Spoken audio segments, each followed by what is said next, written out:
made a couple of really big saves there down the end, and that's so important for him and for our team on back-to-back nights. You need that, and you need and they got 5 or 6 guys that can shoot it as well as anybody in the last 20 years. So he was great tonight. Really happy for him. He's had some nights. I think he's played well, and he's got some strange bounce. I think when we played in Pitt, that was exactly the same thing. He just got some strange tips around the net and didn't get the win. But for him now, that's what it is trying to stack up some wins. I think we've been afforded 9 or 10 back-to-backs here in the back half of our season, so he's going to play a lot of hockey. It's nice to have him confident there. Big save, too. Like, good in the overtime, real good in the overtime after giving up one late that wasn't his. It was 6-on-4, so lots of kind of steps forward for the young man, some maturity. I was happy with that. Tkachuk in the box for as long as he was. Yeah. First shift, gets the big goal. Just how fitting was it for him to... I want to tell you the number of times that I sat on the other bench when that, the guy would be in the box, come out and score the game-winning goal, or what we thought would be certainly at that time. But he was fresh. We'll say that. He got to rest a little bit, so a big goal for us for sure. Did you get an explanation as to what he did to merit a misconduct? No, there was lots of conversations on the ice today about what was going on the ice today. I think, and I mean this, like there's some places like what the explanations, and I know the fans would want to know, and I understand that. But what's said between the referees and coaches and players, I think should stay there. I really do. So it's over. Were you satisfied with? Well, you're never satisfied. No, I mean it's just it's. I didn't ask about that. I didn't ask about what happened there. It's kind of like no, I'm not even gonna say that. I'm gonna say and I mean it. Like I think what goes on between referees and coaches should stay right on the ice. But on the game in a general sense, how impressed were you with how the guys stuck with it? Seems like you never lost. Yeah, I kind of felt that tonight, and it was.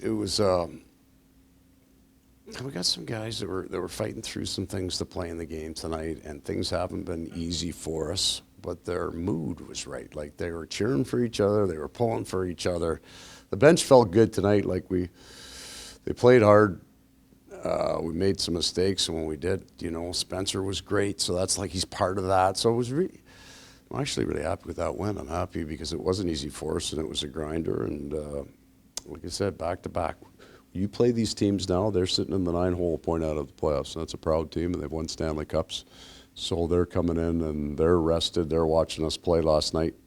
To pull out a win, shootout, I'm taking it. And I'm not apologizing for it, and I'm happy with the way it happened. You've won 6 of your last 9, I think, now since the Edmonton game. And there's stuff that you can clean up. Like you said, there's guys that are fighting through things. How good does it feel that you're stacking wins when it's not ideal? Yeah, like going into a day off with a win. Changes the mood, and we're going to play a whole bunch of road hockey here in this month, and we want to suffer our losses appropriately. If they're no good, we got to deal with it. But also, you can enjoy wins too, and especially those back-to-backers. Those are great. Ekblad, I don't think he was on the ice for the last 6 minutes left. Yeah, well, it was just he's just one of those guys who's dealing with it. We think he's a player for us in Colorado, and it just when the game got to that kind of kill and then the overtime, it didn't make sense. Okay, so he played 2 shifts after the penalty. He wasn't sat because of the penalty or anything like that? No. Okay. No, I'm not holding our conversations with players when we take penalties that we shouldn't. There's nothing. In the interface between the refereeing and the Florida Panthers tonight was all fine. Just on the PK, Jesper and Nosek getting a lot more time. Obviously, you guys Yeah. the PK a lot. Just seeing the two of them getting time, especially the first 4. They're really good at it, and it's good that they get the time. But I mean, I think we were trying to bleed them to death tonight. We had 10 minutes of high sticking penalties, so we just cannot run Barkov. I think Lundell and Luciani can run bigger minutes there because they don't take the minutes on the power play, but we just can't run Barkey and Rhino in a game on back-to-back nights. So those other guys got to step up and get it done, and they were great. They have to play, they have to take more, and they did a good job with it. You've alluded to it a couple of times, but the January schedule is kind of a bear.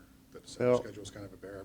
Everything since Finland has kind of been tough. Somehow, going through some stuff, how has that prepared you for the next gauntlet here? I think it's fair that for the most part, our December-January schedule is always going to be difficult for us. That's just the way it works, and we're fine with it. It's been great for us in the past, as hard as it's gotten in there, and I think the first year's was the worst right? It was really, really difficult, and we had a lot of sickness. It's been our proving ground. It's where we, we're at the midway point now. We get out on the road a bit this month, and then, by the time we get to March and April, for the most part, we don't travel out of our time zone, which is we pay for it now, and then hopefully we can benefit from it later. Thank you. All right, Thank everybody, you. enjoy your day. Thanks.